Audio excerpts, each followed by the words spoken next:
Wabarakatuh. Mengapresiasi seluruh kajian dan kinerja survei yang sudah dilakukan oleh para dirjen dan juga sekjen dan kabalitbang. Tentunya ada beberapa hal yang ingin saya pertanyakan.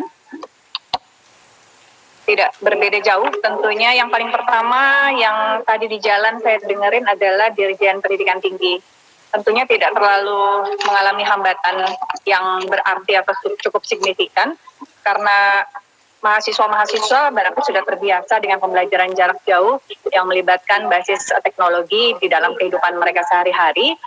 Tentunya hanya tinggal beberapa hal saja yang perlu diadaptasi berkaitan dengan adanya pandemi COVID-19 ini. Namun demikian bukan berarti tidak adanya pengembangan ataupun inovasi terkait dengan substansi dari subjek ataupun mata kuliah untuk pengembangan di dalam pembelajaran jarak jauh ini di tingkat pendidikan tinggi.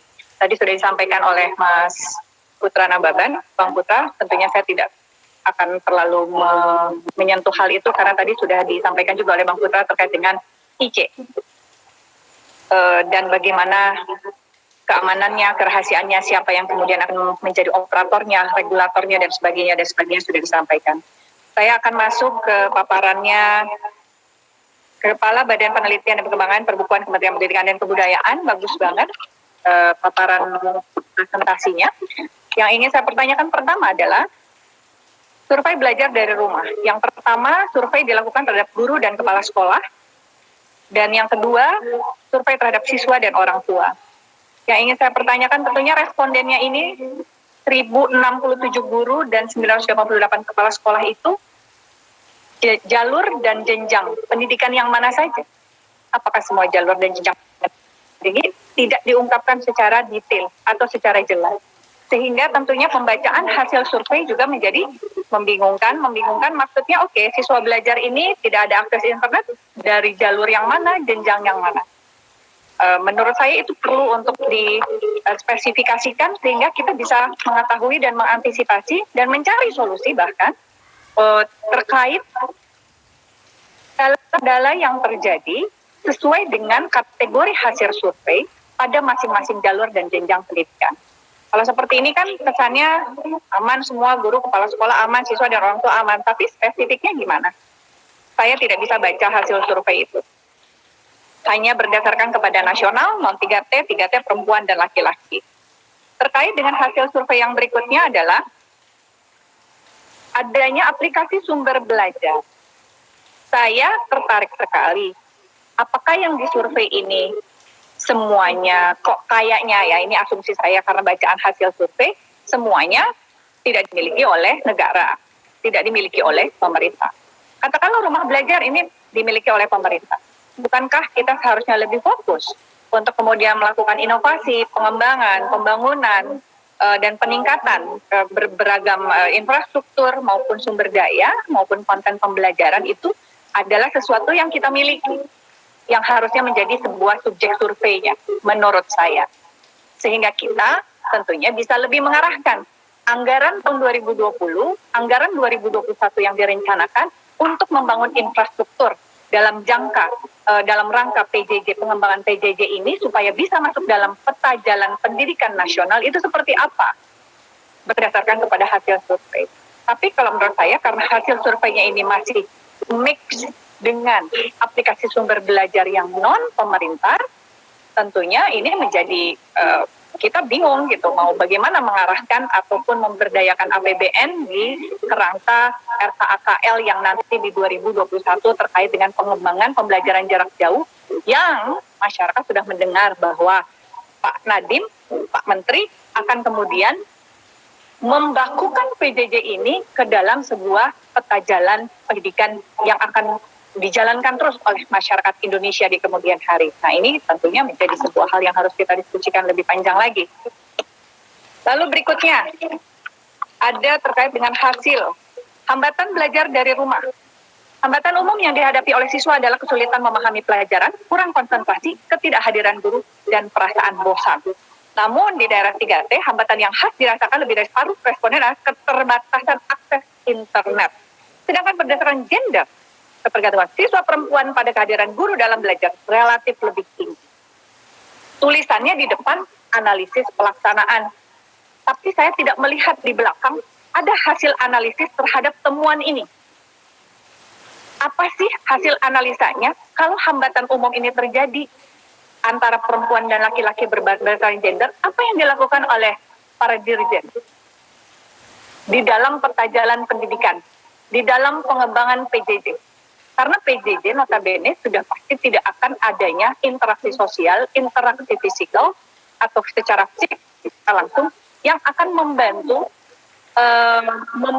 karakter, membentuk pribadi siswa, karena siswa akan lebih banyak tentunya berinteraksi dengan orang tuanya di rumah. Nah, saya tidak melihat hasil survei ini kemudian dianalisa, lalu kemudian menjadi sebuah solusi.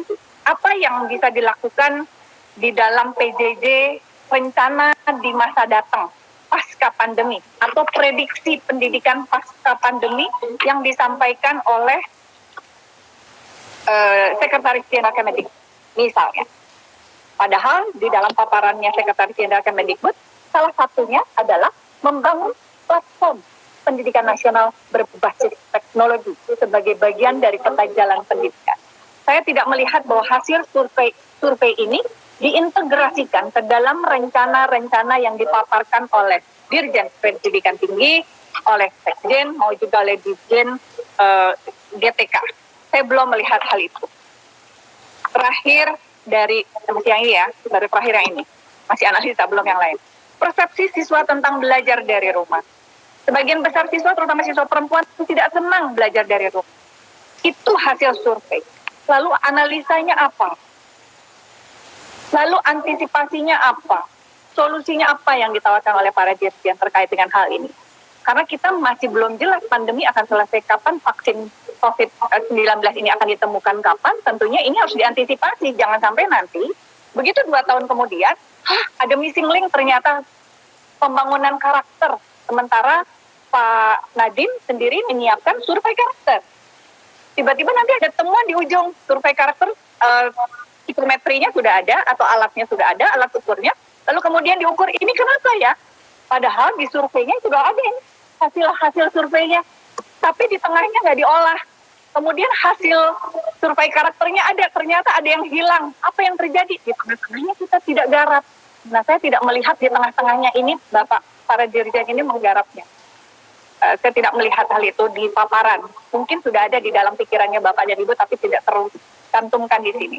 Mungkin karena saya terlalu suka yang detail, jadi saya butuh informasi yang lebih banyak lagi. Saya tidak melihat hal itu. Sama seperti yang tadi disampaikan oleh Kang Ferdi, terkait dengan resiko tentang hilangnya pengalaman belajar, kesenjangan capaian belajar, ancaman putus sekolah. Hasil survei ini itu kemudian mau diapain? Nggak cuma sekedar dipresentasikan kepada anggota DPR, udah anggota DPR paling tahu gitu doang, yang penting ada laporan. Tapi terus kemudian apa? Apa yang bisa kita lakukan? Penganggarannya bagaimana untuk kemudian hal ini supaya tidak terjadi gitu di masyarakat Indonesia? Saya masih belum melihat hasil survei ini bermanfaat untuk diaplikasikan ke dalam sebuah keputusan-keputusan yang dilakukan oleh para dirjen Kementerian Pendidikan dan Kebudayaan. Oh, yang kurang cuma satu dari Kabalitbang, tidak pakai halaman. Sehingga menunjukkan kalau saya berbicara agak sulit. Kemudian di Dirjen GTK, saya mengapresiasi bahwa sudah ada dilakukannya training and development ataupun training dan pengembangan kemampuan para guru melalui seri webinar Dulu Belajar tentang adaptasi pembelajaran masa pandemi. Nah, tentunya yang perlu juga untuk kemudian diberikan pelatihan adalah terkait dengan poin guru berbagi, di paparan guru berbagi, terkait dengan guru-guru diberikan kebebasan untuk menentukan format rencana pembelajaran, namun perlu berisi tujuan belajar, penilaian, strategi, atau aktivitas pembelajaran. Saat ini di lapangan banyak guru senang dengan dipersingkatnya RPS ataupun RPP, tapi kemudian mereka sendiri kebingungan bagaimana penggambaran aktivitas belajar yang mungkin bisa 10 halaman harus menjadi 2 halaman atau 5 halaman.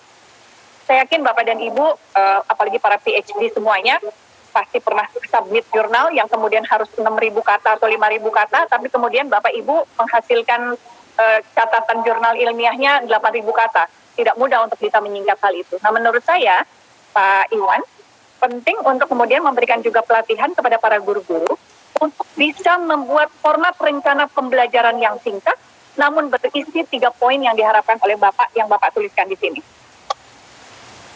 Saya sangat ingin sekali meminta kepada Kementerian Pendidikan dan Kebudayaan untuk kemudian lebih mengedepankan masyarakat Indonesia untuk menggunakan aplikasi ataupun platform dalam PJJ ini adalah yang dimiliki oleh pemerintah. Karena dalam kondisi seperti inilah justru pemerintah memacu dirinya untuk kemudian bisa berinovasi dan mandiri. Jadi tidak selalu tergantung kepada pihak swasta. Jangan sampai justru nanti dibalik. Pihak pemerintah malah tergantung pada pihak swasta, harus bayar, terus pihak swasta tapi tidak mengembangkan diri. Nah, nanti bagaimana kita, kalau kitanya sendiri tidak berdaya, bagaimana kita mau memberdayakan warga negara Republik Indonesia yang jelas-jelas tergantung kepada pemerintah. Itu dari Dirjen GPK. Selanjutnya, terakhir, dari Pak Sekjen ya, tadi disampaikan, sama semuanya tidak ada halaman. Sudah betul tidak ada halaman. Terkait dengan prediksi pendidikan pasca pandemi. Di sini disebutkan bahwa nanti pada akhirnya pembelajaran berbasis teknologi digital itu akan terus digunakan. Sehingga kurikulum yang digunakan satuan pendidikan juga akan bervariasi melalui learning management system atau sistem pengelolaan pembelajaran yang dikembangkan masing-masing satuan pendidikan. Aplikasi pembelajaran daring baik pemerintah, swasta atau lembaga internasional serta super belajar. Lalu penyiapan pendidik dan tenaga kependidikan.